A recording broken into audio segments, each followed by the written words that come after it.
In those days, Fandral was one of Kalimdor's brightest heroes. He took it upon himself to protect the balance of nature, always the first to sense a hidden crisis.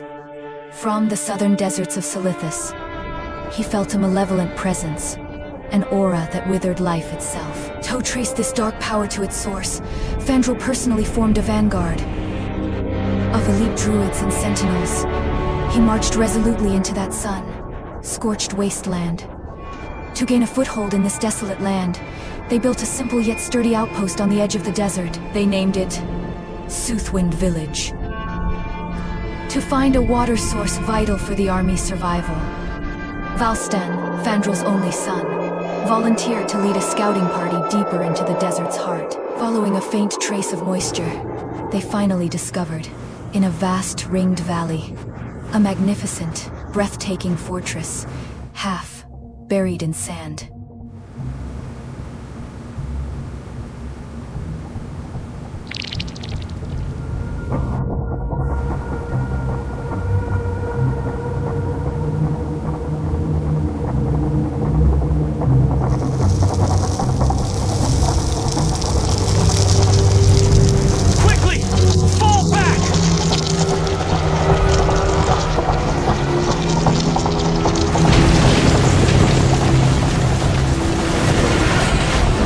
They had awakened the ancient swarm sleeping deep within the fortress. All of Silithus was engulfed by the chittering of the Ahn'Qiraj. The devastating sound soon reached Southwind Village. Fandral acted decisively, leading his main force to their aid. Like a sharp blade, they tore a bridge through the swarm's flank. The swarm was annihilated outside the fortress walls. For a moment, the battlefield fell silent. But the Archdruid sensed that beneath the sands, a vast power was regrouping, stirring deep within the earth. He commanded his troops to reform their ranks. Everyone gripped their weapons, preparing for the next, more brutal battle. However, the true threat came from a direction they never expected. Archdruid! Southwind Village is under attack by the swarm! Southwind Village? How could they be there? Father, it was I who awoke these monsters. This disaster began with me. Please, entrust the mission to rescue Southwind Village to us. The origin of these creatures is unknown. He cannot let you take such a risk. I have already lost your mother. I cannot. Trust me, Father. We will complete the mission. We will make your name echo across this desert. I want no fame. If you insist on going, take more men with you. Protect the villagers. Bring them all back safely.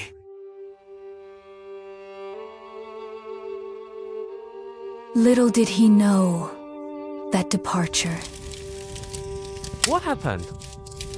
For days, the swarm never reappeared at the fortress where the main army stood guard. Until noon on the third day.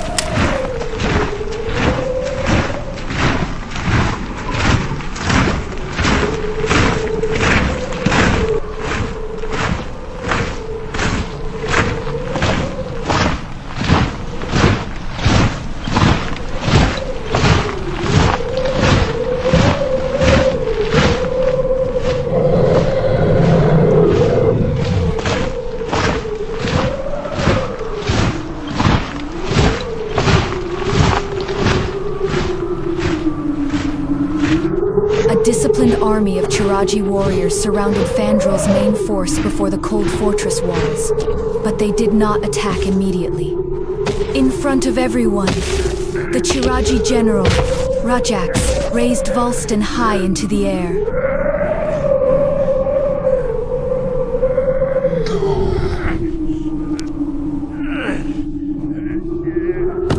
Put him down! Put him down! Father! Father!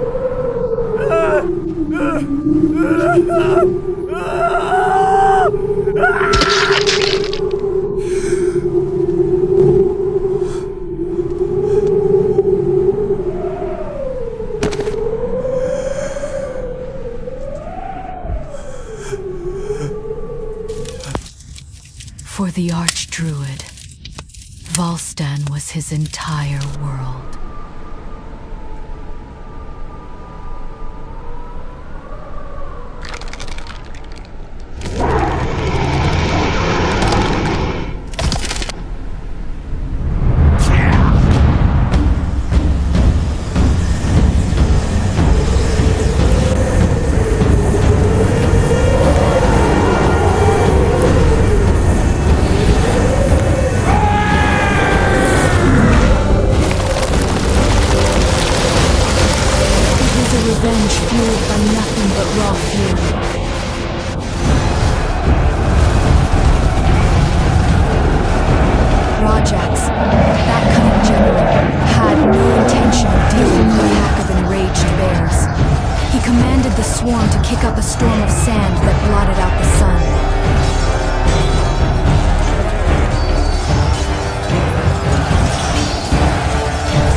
Just as the army was trapped in the dust, from the fortress of Ahn'Qiraj behind them, an endless swarm poured out once more.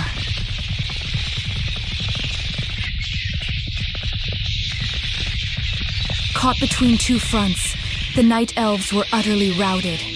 They fled, a broken trail of defeat, from Silithus to Tanaris, until every last one of them had exhausted their final ounce of strength. In his desperation, the Archdruid pleaded for aid from the Bronze Dragons, but they refused to intervene.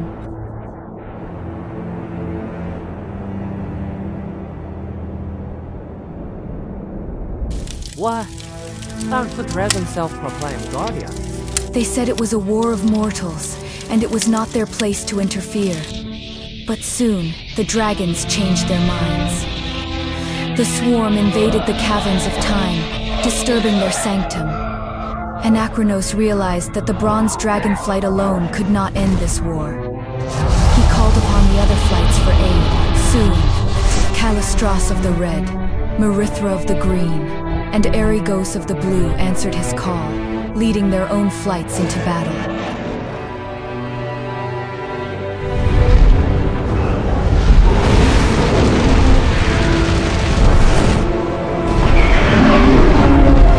The arrival of the dragons briefly gave the expeditionary force a glimmer of hope.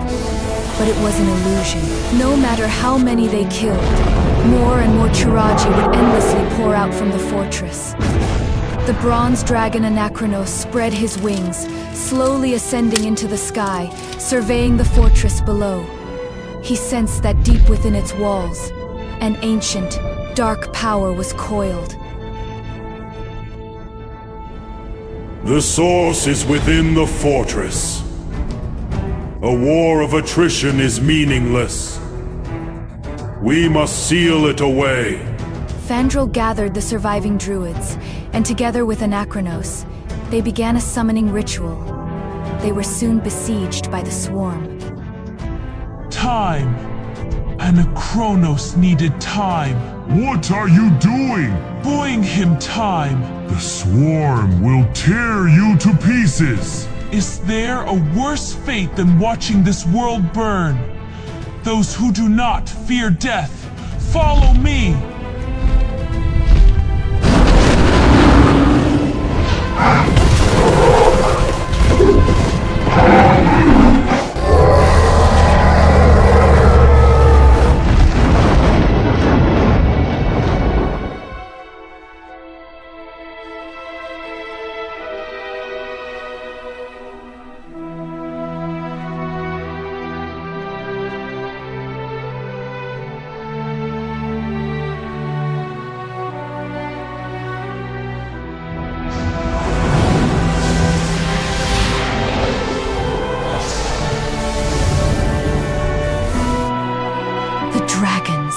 With their own flesh and blood, formed a final bastion against the swarm.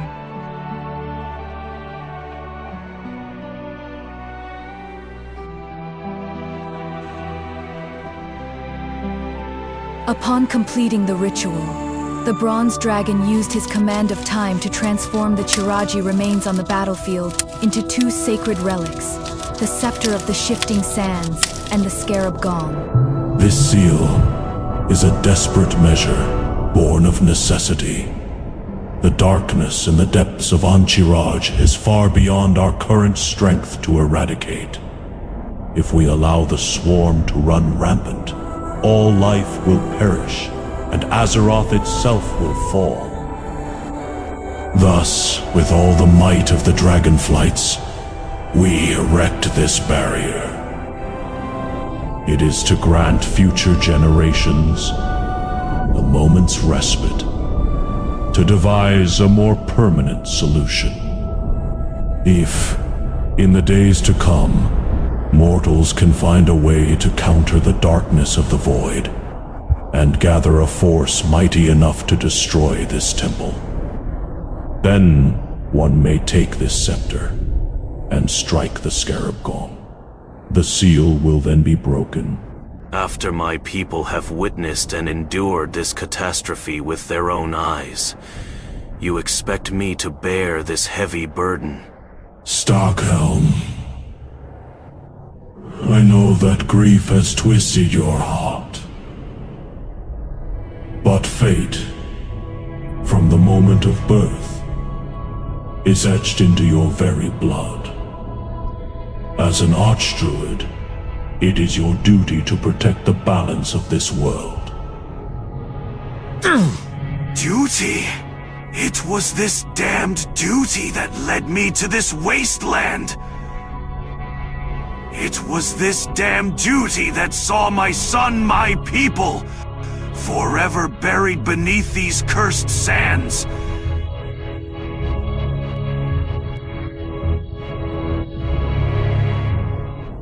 And now you want to bind me with it again?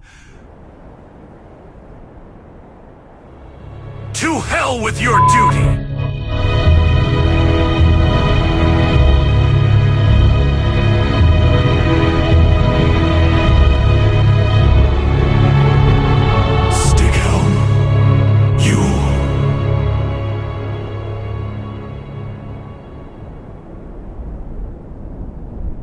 Everything is meaningless.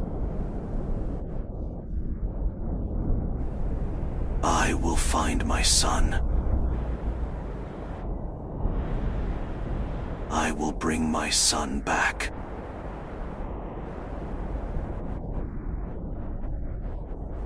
From that day on, he changed completely. He was no longer the hero who held Azeroth in his heart, but merely a pitiful father who had lost his son. He locked himself away forever in that painful memory, unwilling to ever again touch anything related to Silithus. Rajax, what happened to the one who murdered Bolston? It is said he was torn to shreds by the dragons.